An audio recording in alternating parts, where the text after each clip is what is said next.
Hello बच्चों, let's read the question.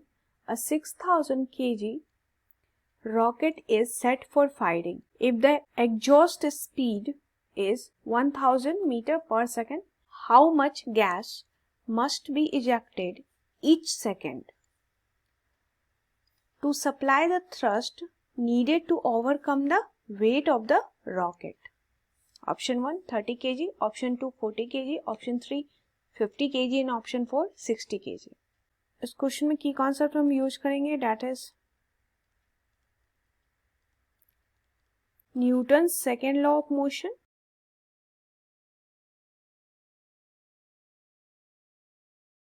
And conservation of momentum.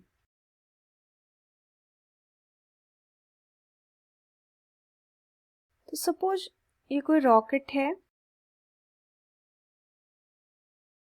इसको fire करना है, तो नीचे की तरफ इसका वेट लगेगा, डेट इज mg, और यहाँ पे गैस इजेक्ट होगा, जिसके कारण ये गैस जो है बैकवर्ड में इजेक्ट होगा, जिसकी वजह से फॉरवर्ड में इस रॉकेट को थ्रस्ट मिलेगा. तो थ्रस्ट मिलेगा तभी ये वेट को ओवरकम कर पाएगा और ऊपर की तरफ हम इसको लॉन्च कर सकते हैं ना. सबसे पहले मोमेंटम कंजर्व रहेगा, तो बाय कंजर्वेशन ऑफ मोमेंटम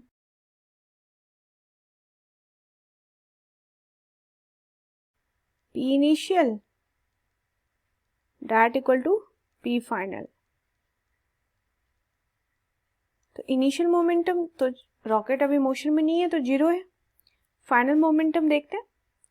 तो यहाँ पे दो चीजें, एक तो रॉकेट है, दूसरा गैस है. गैस है एंड ये रॉकेट है. तो फाइनल मोमेंटम देखते हैं और दोनों की वेलोसिटी, अगर गैस जो है डाउनवर्ड में जाएगा तो रॉकेट अपवर्ड में जाएगा. अपवर्ड को हम पॉजिटिव ले लेंगे, डाउनवर्ड को नेगेटिव लेंगे. तो ये हो जाएगा आपका final momentum, that is rocket का मास इनटू रॉकेट की velocity plus minus negative sign आएगा गैस के लिए, क्योंकि इसका वेलोसिटी डाउनवर्ड में होगा. तो mass of gas into velocity of gas. Now यहाँ से एक इक्वेशन मिल गया हमारे पास, एक रिलेशन, दैट इज जिसको हम रिप्लेस करेंगे आगे, रॉकेट का mass into velocity, that is mr into V R, that equal to mg into vg. Equation number 1.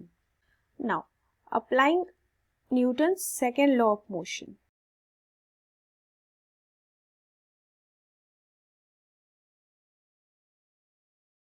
Second law of motion कहता है कि force equal to rate of change of momentum होगा.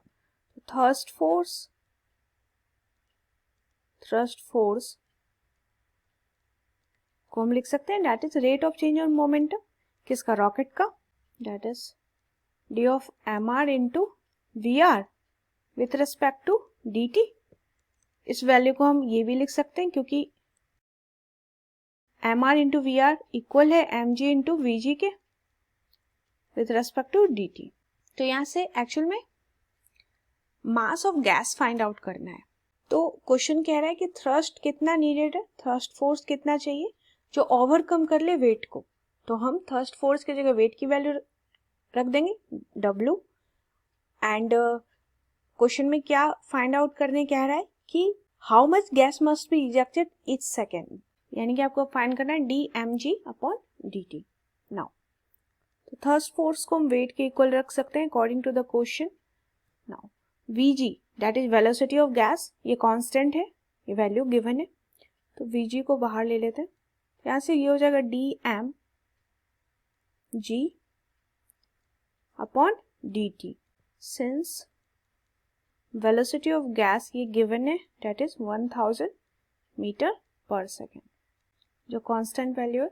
Now wait हो जाएगा किसका, that is rocket का, तो mass of rocket into g mg that equal to vg into dm g upon dt.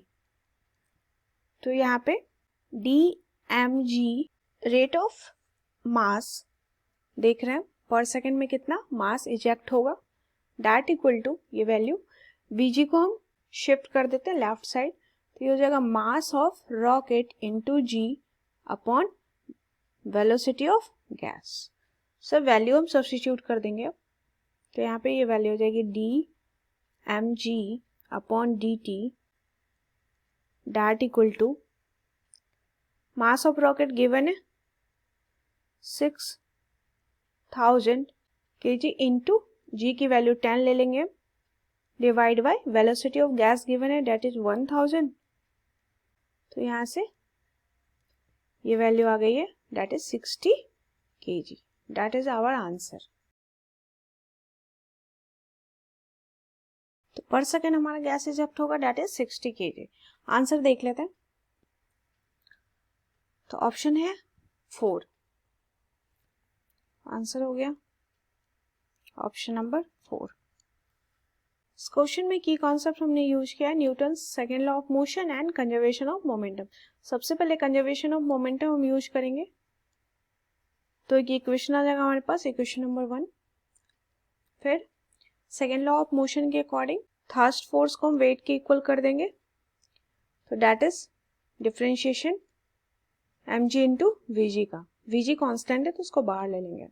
तो सारी वैल्यू रखने के बाद पर सेकेंड जो इजेक्ट हो रहा है गैस, इसकी वैल्यू आ गई है that is D M G upon D T 60 kg, जो हमारा ऑप्शन नंबर 4 करेक्ट है। I hope you understood it well. Best of luck.